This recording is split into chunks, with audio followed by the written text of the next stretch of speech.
अगर करेगा तो घेराव कर्मसूची करेंगे, पूरा घेराव होगा, पूरा आंदोलन होगा। মমতা ব্যানার্জি ভালো করে জানে যে এই ভুতুরে ভোটার, ভুয়ো ভোটার, যেটা তিনি বিরোধী থাকাকালীন দাবি করেছিল, সঙ্গত দাবি ছিল, আজকে তিনি ওই দাবির উল্টো পথে হেঁটে তিনি বলছেন কোনো ভুতুরে ভোটার, ভুয়ো ভোটার নেই, মৃত ভোটার নেই। এটা কেন? কারণ তৎকালীন এই ভোটারদের দিয়েই শাসক সিপিএম বামফ্রন্ট ভোটকে করতো, সায়েন্টিফিক রিং যেটা মমতা ব্যানার্জি বলতেন। আজ সেই পথটাই তৃণমূল নিয়েছে। তৃণমূলের নেতা মন্ত্রী শান্তিরা বিভিন্ন মঞ্চ থেকে কি বলছে? রক্ত গঙ্গা বইয়ে দেব ভোটার লিস্টে নাম বাতিল হলে। কাকে ধমকি দিচ্ছে? বিএলওদের। এই বিএলওরা হচ্ছে সরকারি কর্মচারী, তাদেরকে এইভাবে ধমকানো চমকানো করলে তারা কি কোনোভাবে সুস্থ একটা কাজ করতে পারবে বলে তোমার মনে হয়? তাতেও ক্ষান্ত হয়নি। গতকাল এসআইআর ডিক্লেয়ার হওয়ার আগে হঠাৎ করে বঙ্গে একটা সাংঘাতিক ঘটনা হয়েছে। 527 জন আমলাকে ট্রান্সফার করা হয়েছে। তোমরা চমকে যাবে, এটা কোনো চ্যানেল সেভাবে তোলেনি। আমি তোমাকে পরিষ্কার বলছি, এই ট্রান্সফারটা নবান্নের 14 তলার একটা পলিটিক্যাল কৌশল। মমতা ব্যানার্জির প্রশাসন এর হাত দিয়ে এসআইআরটা সুস্থভাবে হবে তুমি মানলে কি? ভোট কি করে সুস্থভাবে হবে? যে রাজ্যের পুলিশ লাস্ট কয়েকবারের কেন্দ্রীয় বাহিনীর সামনে যেভাবে বিরোধী দলের প্রার্থীদের গাড়ির মধ্যেই বড় বড় পাথর পড়েছে এবং কার্যত কেন্দ্রীয় বাহিনী মার খেয়েছে বা পালিয়েছে প্রাণ হাতে নিয়ে, তাতে তোমার মনে হয় বিএলওদের এত ক্ষমতা তারা বাড়ি বাড়ি গিয়ে সঠিকভাবে সার্ভে করবে? প্রশাসন, পুরো পুলিশ এবং প্রশাসনের সর্বস্তরটাকে যেভাবে তৃণমূলীকরণ করে ফেলেছে, সেখানে আমরা সুস্থ একটি ভোট কল্পনা করা সোনার পাথর বাটি ছাড়া কিচ্ছু। এবার থেকেই রাজ্যে এসআইআর শুরু। মমতা বন্দ্যোপাধ্যায় বলেছিলেন আগুন নিয়ে খেলবে না, সহ তার দলের একাধিক কর্মী একাধিক মন্তব্য করেছিলেন। তারপরেও এসআইআর আটকাতে পারলেন না। দেখো, এসআইআর আটকাতে পারলেন না এই কথাটা কিন্তু আমি সর্বত্র মানলাম না। কারণ আমি তোমায় কেন বলছি, এসআইআর এর ডিক্লারেশনটাকে বা কার্যকর করার থেকে তৃণমূল কোনোভাবেই সেটা ঠেকাতে পারেনি, পারবেও না। তৃণমূল নেত্রী জানতেন। কারণ ভারতবর্ষে এখনো পর্যন্ত যতবার এসআইআরটা হয়েছে, আমি বারবার বলছি, এসআইআরটা কিন্তু একটা constitutional mandate, intensive revision of electoral Rolle's. এটা একটা কনস্টিটিউশনাল ম্যান্ডেট, সংবিধানের বাধ্যবাধকতা। ভারতবর্ষের কোনো পলিটিক্যাল পার্টি, কোনো রাজনৈতিক দল, কোনো নেতা এটাকে আটকাতে পারবে না। এটা মমতা ব্যানার্জির মতো প্রবীণ রাজনীতিবিদ জানেন। যতবার ভারতবর্ষে এসআইআরটা হয়েছে তার একটা বড় অংশ তিনি বিরোধী নেত্রী ছিলেন। লাস্ট যে 2002-এ পশ্চিমবঙ্গে এসআইআর-এ 28 লক্ষ লোকের নাম কাটা গেছে, সেই সময় তিনি দুহাত করে স্বাগত করেছিলেন তো। তারপরেও তিনি যতদিন এ রাজ্যের বিরোধী নেত্রী, তার ডিকশনারিতে কমন কতগুলো শব্দ বা বাক্যগুচ্ছ ছিল। এক, সায়েন্টিফিক রিগিং, ম্যানমেড বন্যা ছিল তো, সিপিএম বহিরাগত বাংলাদেশি অনুপ্রবেশকারীর দ্বারা ভোট লুট করছে, ভোটে জিতছে, হয়েছে। ভোটে একাধিকবার তিনি কেন্দ্রীয় মন্ত্রক সামলেছেন। 2005-এ সেই বিখ্যাত ভিডিওটা তোমাদের কাছে আছে, চরণজিৎ সিং অটোয়াল ডেপুটি স্পিকারের মুখে কাগজ ছুঁড়ে দিয়ে বলেছেন 1 কোটি বাংলাদেশি ভোটার এখানে আছে যারা কুড়ে কুড়ে পশ্চিমবঙ্গকে খেয়ে ফেলছে, সিপিএম কে জেতাচ্ছে, তাদেরকে ইমিডিয়েট সরাতে এনআরসি লাগু করতে হবে। ভারতবর্ষের লোক এনআরসির দাবিটা তো প্রথম মমতা ব্যানার্জির মুখ থেকে পেয়েছে রে বাবা। আজকে উনি এনআরসির বিরোধিতা করছেন। তাহলে এই যে তুমি বললে আটকাতে পারলেন না, আমি বলছি এসআইআরটা তো এখন শেষ হয়নি। এসআইআরটা তো 1 মাস ধরে চলবে নিবিড়। 2002-এও ঠিক এক মাসের মতনই ছিল। আমি নিজে এসআইআর এর তখন একটা বড় দায়িত্বে কাজ করেছি। এটা ছিল এই টাইমের মধ্যে ডোর টু ডোর সার্ভে হয় সম্ভব। এবার প্রশ্নটা হলো, তোমরা যেটাকে ইগনোর করছো, রাজ্য সরকার প্রথমে ফেব্রুয়ারি মাসে রাজ্যের তৃণমূলের রাজ্যসভার সাংসদ সাগরিকা ঘোষ যখন সারা ভারতবর্ষে ইন্টেন্সিভ রিভিশন চাইলেন, দাঁড়িয়ে সারা ভারতবর্ষের জন্য তৃণমূল নেত্রী বাহবা করেছিলেন। তার তৃণমূল নেত্রীর নির্দেশে ভুতুরে ভোটারের সার্ভে করতে, সমীক্ষা করতে তৃণমূল দলগতভাবে রাজ্যের প্রত্যেকটা ব্লকে, প্রত্যেকটা জেলায়, প্রত্যেকটা বিধানসভায় বাড়ি বাড়ি গিয়ে সার্ভে করেছিল। সেই দলটা হঠাৎ করে এসআইআর এর বিরোধিতা কেন নামলো পথে? কারণ কয়েকটা। তার একটা বড় কারণ হচ্ছে, তুমি জানো এ রাজ্যে আধার কার্ডের সাথে রেশন কার্ডের লিঙ্ক, সেটা বিরোধিতা করেছিল তৃণমূল। পরে যখন হাইকোর্টের নির্দেশে এটা করতে বাধ্য হলো, তখন আমরা দেখলাম 1.5 কোটি রেশন কার্ড বাতিল হয়ে গেছে। তাহলে এই 1.5 কোটি রেশন কার্ড ভুতুরে কারা এনজয় করতো, কারা রেশনটা তুলতো? প্রথম। দ্বিতীয়, এ রাজ্যের বর্ধমান একটি জায়গায়, জেলায়, সেখানে কয়েক হাজার ভুতুরে ভুয়ো আধার কার্ড পাওয়া গেছে। শুধু তাই নয়, তুমি জানো এ রাজ্যের বিভিন্ন প্রান্তে রীতিমতন ইন্ডাস্ট্রি করে তৃণমূল নেতারা এই আধার কার্ড, ভোটার কার্ড করেছে। তার মধ্যে কতগুলো উদাহরণ দিই। ভোটার তালিকার অনিয়ম কাকদ্বীপ, যে কাকদ্বীপে এটা হলো কিছুদিন আগে, সেই কাকদ্বীপের সিস্টেম ম্যানেজার অরুণ গড়াই সাসপেন্ড করলো নির্বাচন কমিশন। কি কারণ? তিনি জয়েন্ট বিডিও স্বপন কুমার হালদারের লগ ইন আইডি ক্রেডেনশিয়ালটাকে বেআইনিভাবে নিয়ে 350 ভোটারের নাম তুলে দিয়েছে। হলো। শুধু তাই নয়, তোমরা জানো যে চাম্পাহাটি, মালদাহ, মুর্শিদাবাদ, শিলিগুড়ি 2024-এ বারুইপুরের লোকাল ভোটে, লোকসভা ভোটে, যেখানে একটা বুথে 18,500 ভোটার ছিল, 2025 এক বছরের মাথায় সেটা 4,000 বেড়ে বুথ পিছু, মানে ওই বিধানসভার ওয়ারিতে বেড়ে 4,000 বেড়ে 22,500 হয়ে গেছে। অর্থাৎ বুথ পিছু 300 করে ভোট বেড়েছে। শুধু তাই নয়, তোমরা জানো যে একটার পর একটা এ রাজ্যে 2024-এর 28শে ডিসেম্বর যে এবিটি জঙ্গি ধরা পড়লো, বাংলাদেশের কুখ্যাত জঙ্গি কেরলে ধরা পড়লো, আমরা জানলাম মুর্শিদাবাদের ভোটার তালিকায় নওদা এবং হরিহরপাড়ায় তার নাম আছে, এবং তিনি ভোট দিয়েছেন 24-এর ভোটে, রীতিমতো ভোট দিয়েছেন।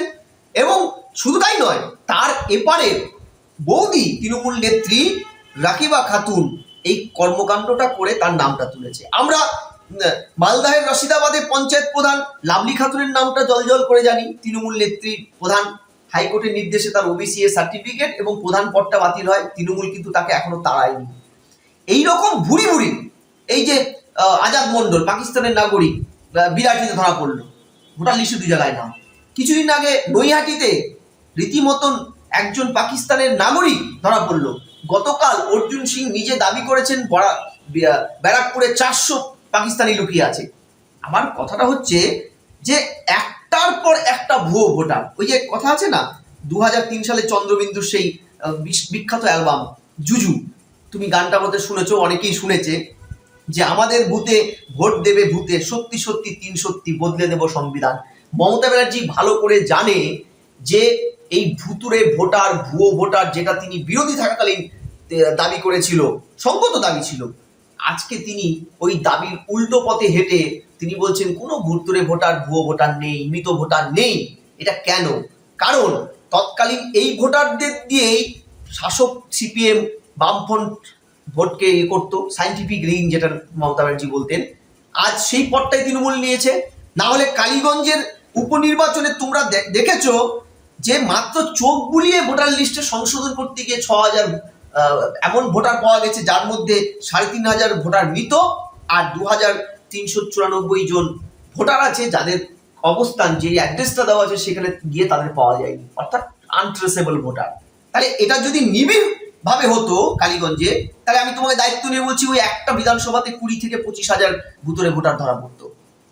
এই যে তৃণমূল এই ভুতুরে ভোটারগুলোকে যে সন্তর্পণে রাখতে চায়, যেই কারণে তুমি খেয়াল করে দেখবে যে তাদের এক রত্না বিশ্বাস, তাদের নেত্রী, ডায়মন্ড হারবারে 23/11/2023 মনে আছে, সাংগঠনিক জেলার তৃণমূল চেয়ারপারসন বারাসাতের কাকলি ঘোষ দস্তিদার এমপির জন্মদিনে একটি জনসভায় কি বলেছিল, যে বাংলাদেশি ভোটারদের লিস্টের নাম তুলে দেবে জাকিরদা, মনে আছে? সেই জাকিরদা, এই যে তৃণমূলের সর্বত্র জাকিরদারা লুকিয়ে আছে, যেই জাকিরদারা বিভিন্ন অছিলায় এই বাংলাদেশি ভোটারদের এদেশে নাম নথিভুক্ত করে দেয়। এই জন্য তুমি দেখবে দেবাশিস দাস, সভাপতি টিএমসিপি সুন্দরবন সাংগঠনিক জেলা, তার সাথে আমরা দেখতে পাই যে বাংলাদেশের কোটা আন্দোলনের মুখ নিউটন দাসের ছবি, এখানকার ভোটার। শুধু তাই নয়, যে তুমি এখানকার নুরুল হক বাংলাদেশের নুরুল হক এখানে হয়ে যায় নারায়ণ অধিকারী, সারিকুল হয়ে যায় বিজয় দাস। শুধু তাই নয়, পূজা খাতুন এদেশে এসে ঘাপটি মেরে অদিতি পাত্র হয়ে ফ্ল্যাট কিনে নেয়। এই যে ভুরি ভুরি একটার পর একটা অভিযোগ, এটা এবং সঠিক অভিযোগ, এই যে বিপুল সংখ্যক ভোটার আনট্রেসেবল, তুমি ভাবো আমরা যে ম্যাপিংটা দেখলাম সেই ম্যাপিংটা আরো ভয়ানক। তুমি ম্যাপিংটার চরিত্রটা তুমি দেখতে পারো। তোমাকে আমি এটার একটা সংক্ষিপ্ত সার করছি যে আমরা যে ম্যাপিংটা এই মুহূর্তে পেলাম, ম্যাপিং অ্যান্ড ম্যাচিং, তুমি এই যে ইন্টেন্সিভ রিভিশন করার সময় যে 2002 সালের সাথে আজকের যে তালিকার ম্যাপিং এবং ম্যাচিং হয়েছে, তাতে দেখতে পাচ্ছি কিছু জেলা আছে যেই জেলাগুলোতে ভোটার সংখ্যা মানে প্রশ্নাতীতভাবে, মানে 2002-এর সাথে আজকের ফ্যামিলি রিলেশন বা এই ট্রিগুলো মেলানোর ক্ষেত্রে হাওড়ায় 38% মিলেছে মাত্র, হুগলিতে 56, নর্থ 24 পরগনায় 41, সাউথ 24 পরগনায় 45, দক্ষিণ কলকাতায় 35, নর্থ কলকাতায় 53, মেদিনীপুরে 64, পূর্ব মেদিনীপুরে 68, আর তুমি লেটেস্ট পশ্চিম বর্ধমানে মাত্র 31%। অর্থাৎ এই যে একটা ম্যাক্সিমাম জেলায় ভোটার লিস্টে দেখা যাচ্ছে 50%-এরও নিচে মিল পাওয়া যাচ্ছে। বলা হচ্ছে নির্বাচন কমিশনের তরফ থেকে আপাতত রাজ্যে 2/3 মানে 2.5 কোটি এমন ভোটার আছে যাদের 2002-এ তাদের ফ্যামিলির কারো নাম নেই, তারা নব ভোটার 25-এর লিস্টে। এরা কারা? বায়োলজিক্যালি এই ভোটার বৃদ্ধি সম্ভব নয়, মানে জন্মের দিক থেকে, কিংবা এই ভোটার বৃদ্ধি বাইরের পরিযায়ী শ্রমিকরা এসে করেছে, এটাও অঙ্ক বলছে এটা হতে পারে না। কারণ তুমি জানো 2002 সালে পশ্চিমবঙ্গে লাস্ট এসআইআর-এর পরে যে আমাদের ভোটার ছিল, সেই সাপেক্ষে আজকে 2025-এ যে ভোটার বেড়েছে, সেই সংখ্যাটা তুল্যমূল্য বিচার করলে আমরা দেখতে পাচ্ছি যে ভোটার বৃদ্ধির হার 66%। কত?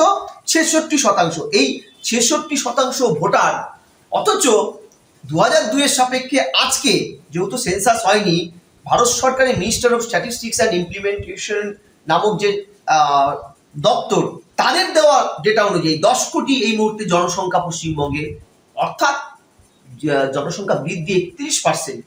তোমার ভোটার বাড়ছে 66%, জনসংখ্যা বাড়ছে 31%, দ্বিগুণ। অর্থাৎ ভোটার বাড়ছে বছরে 3% করে, আর তোমার এই 23 বছরে 3% করে বাড়লো, আর তোমার এই 23 বছরে জনসংখ্যা বাড়লো বছর পিছু 1.5% করে। How it is possible?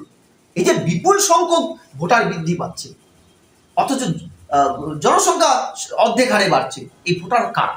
কারণ সংবিধান তো পরিষ্কার বলেছে 16 নম্বর ক্লজে যে ভোটার যারা বৈধ তারাই বৈধ নাগরিক। তার মানে কি, আগে ভোটার লিস্টে তৃণমূলের মদতে নামটা তুলে তারা নাগরিকত্ব এক ধাপ এগিয়ে যাচ্ছে, তারপরে তারা মূল স্রোতে আসছে। তাই জনসংখ্যা বৃদ্ধির তুল্যমূল্য বিচার করতে গিয়ে তাদেরকে ধরা যাচ্ছে না। এইটা কিন্তু একটা সর্বনাশী খেলা। দ্বিতীয়, তুমি বলছিলে তৃণমূল ঠেকাতে পারলো না এসআইআর। আমি বলছি দেখো, কালকে তৃণমূল নির্বাচন কমিশনের এসআইআর ডিক্লারেশনটা ঠেকাতে পারেনি, কিন্তু এসআইআরটা করবে কারা? গ্রাসরুট লেভেলে কারা করবে? বিএলও। তাদের মাথায় কারা বসে আছে? ইলেকট্রাল রেজিস্ট্রেশন অফিসার, ইআরও, মানে ডিএম জেলায়। তুমি একটা জিনিস কালকে লক্ষ্য করেছো, প্রথম থেকে মমতা ব্যানার্জি এবং তার সাঙ্গপাঙ্গরা বিএলওদের ধমকি দিচ্ছে। মমতা ব্যানার্জি নিজে সাংঘাতিক অসাংবিধানিক একটা কথা বলেছিল, বিএলওরা সারা বছর আমার কর্মী, কিছুদিনের জন্য নির্বাচন কমিশনের কাছে যাবেন, সো বুঝে শুনে কাজ করবেন। এই যে পরোক্ষভাবে ধমকি, থ্রেট। তারপরে কি হলো? রাজ্যের চুনিপুটি 50 পয়সা, 15 পয়সা, 10 পয়সা, সব স্তরের তৃণমূলের নেতা মন্ত্রী শান্তিরা বিভিন্ন মঞ্চ থেকে কি বলছে? রক্ত গঙ্গা বইয়ে দেব ভোটার লিস্টে নাম বাতিল হলে। কাকে ধমকি দিচ্ছে? বিএলওদের। এই বিএলওরা হচ্ছে সরকারি কর্মচারী, তাদেরকে এইভাবে ধমকানো চমকানো করলে তারা কি কোনোভাবে সুস্থ একটা কাজ করতে পারবে বলে তোমার মনে হয়? তাতেও ক্ষান্ত হয়নি। গতকাল এসআইআর ডিক্লেয়ার হওয়ার আগে হঠাৎ করে বঙ্গে একটা সাংঘাতিক ঘটনা হয়েছে। 527 জন আমলাকে ট্রান্সফার করা হয়েছে। তোমরা চমকে যাবে, এটা কোনো চ্যানেল সেভাবে তোলেনি, সেটা হচ্ছে তার মধ্যে শুধুমাত্র পশ্চিমবঙ্গের ক্যাডার, পশ্চিমবঙ্গ সরকার যে WBCS পরীক্ষাটা হয় পিএসসির মাধ্যমে, সেই পশ্চিমবঙ্গের WBCS অফিসারই 460 জন, 46 জন IPS, কিছু আমলা টামলা, এবং শুনলে আরো অবাক হবে যে এই WBCS অফিসারদের একটা বড় অংশ তাদের রিক্রুটমেন্টে বেআইনিভাবে রিক্রুটমেন্ট হয়েছিল। তোমরা নাম শুনেছ প্রশান্ত বর্মন, নর্থ বেঙ্গলে পোস্টিং, শূন্য পেয়ে WBCS অফিসার হয়েছে। গতকাল তাকে রাজগঞ্জ থেকে ট্রান্সফার করে প্রমোশন দিয়ে অ্যাডিশনাল DM বানিয়ে তাকে পাঠিয়েছে। আমি তোমাকে পরিষ্কার বলছি, এই ট্রান্সফারটা নবান্নের 14 তলার একটা পলিটিক্যাল কৌশল। স্যার একটু ইন্টারাপ্ট করছি, এখানেই প্রশ্ন আসছে যে পশ্চিমবঙ্গে যথারীতি ভোট করার জন্য SIR-ই কি যথেষ্ট, নাকি আরও অন্য কোনো পদক্ষেপ নেওয়া জরুরি? কারণ কি পুলিশ প্রশাসন মমতা বন্দ্যোপাধ্যায়ের হাতে রয়েছে। ভোট গণনার কারচুপির বিভিন্ন অভিযোগ বিরোধীরা বিভিন্ন সময় মমতা বন্দ্যোপাধ্যায়ের উপর করে থাকেন, তো এই ক্ষেত্রে কি দেখছেন? আমি সেটাই তোমাকে বলছি, প্রশাসনকে কন্ট্রোল করে ভোটটাকে প্রথমে কন্ট্রোল করবে, SIR-টাকে নামকে বাঁচতে করবে, সো কল্ড SIR হবে। কেন? কালকে যে এই যে প্রশাসনিক আমলাদের ট্রান্সফারটা, এখানে লুকিয়ে আছে একটা বড় ধরনের খেলা। যেসব জেলাগুলোতে ব্যাপক ম্যাপিং এবং ম্যাচিংয়ে ভুল গরমিল পাওয়া গেছে 31-32%, সেই সব জেলায় নবান্নের খুব ক্লোজ আমলাদের ট্রান্সফার করা হবে, আমি দৃঢ় বিশ্বাসী।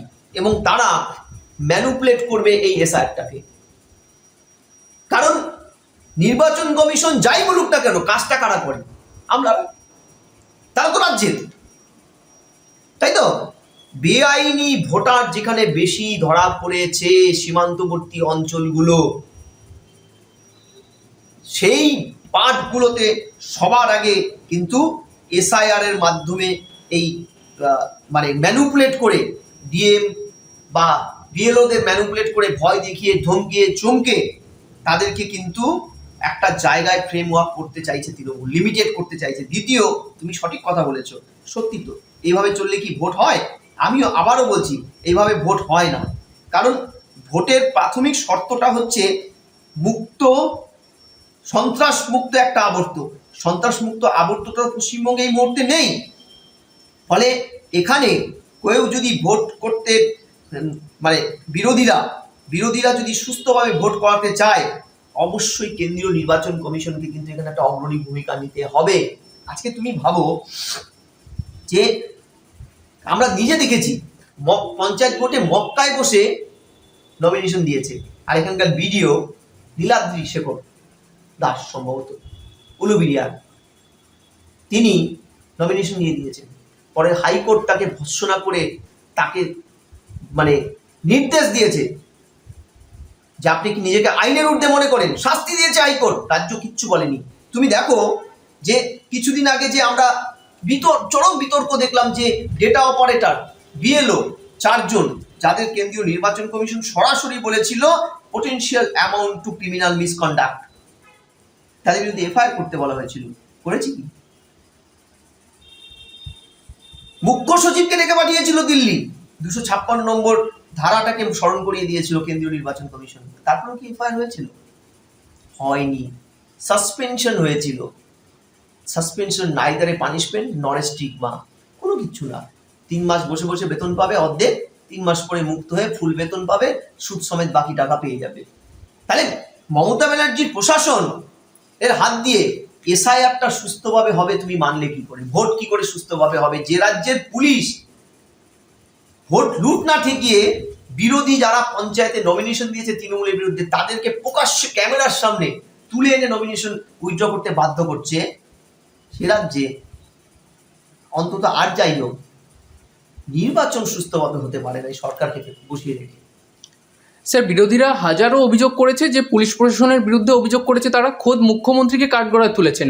কিন্তু বঙ্গ রাজনীতির ঘটনা প্রবাহ দেখে কি মনে হয় মমতা বন্দ্যোপাধ্যায় ধুরন্ধর রাজনীতিবিদ হিসাবে চুপচাপ বসে না থেকে এই সমস্ত অন্দরমহলে কাজ করে যাচ্ছেন?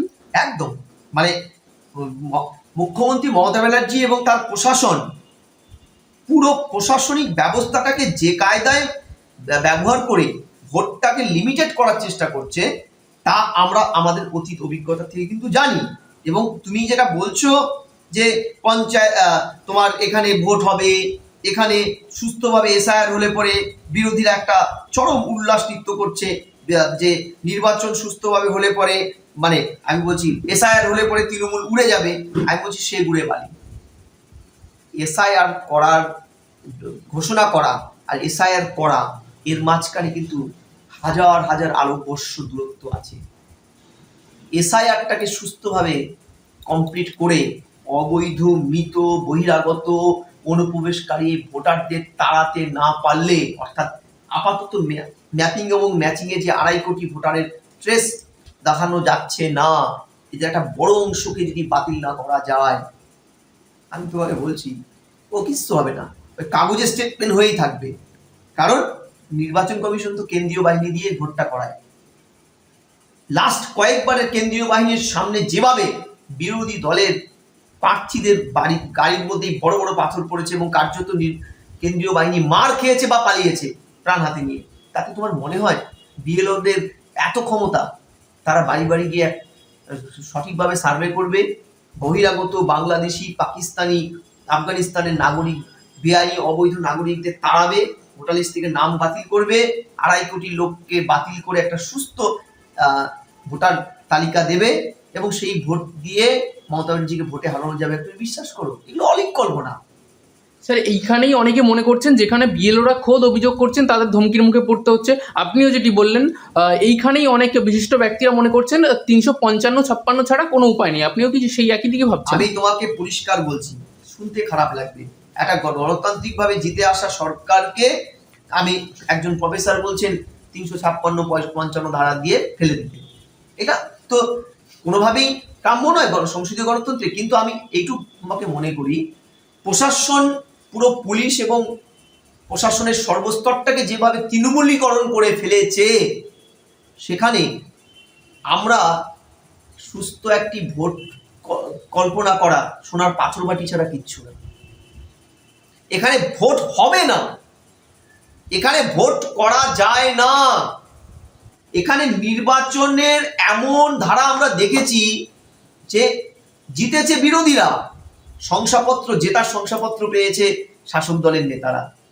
ভাবতে পারছো, এখানে ভোটের হিসাবে বিরোধীরা এগিয়ে গেলে সেই ব্যালেট চিবিয়ে খেয়ে ফেলে ছাগলের মতো। শুনেছো ভারতবর্ষের কোথাও নির্বাচনের কাউন্টিং টেবিলে ছাপ্পা ভোট চলছে? আমরা দেখেছি ক্যামেরায়। যেখানে ভোটটা সুস্থভাবে কোনো কারণে করা গেছে, সেখানে তৃণমূলের গুন্ডা বাহিনী ভোট বাক্স নিয়ে হুসেন বোল্টের মতো দৌড়ে নিয়ে গিয়ে পুকুরের মধ্যে পড়ে গেছে। কত ভুয়ো ব্যালেট, মানে ব্যালেট বিরোধীদের ভোট পড়েছে, এই আমলারা বাইরে ড্রেনে ফেলে দিয়েছে, ভোটের পরে খুঁজে পাওয়া গেছে। এই যে এসআইআর শুরু হয়েছে, দেখবে গলিতে গলিতে, মাঠে ময়দানে, আবর্জনা স্তূপে হাজার হাজার লক্ষ লক্ষ ভোটার কার্ড।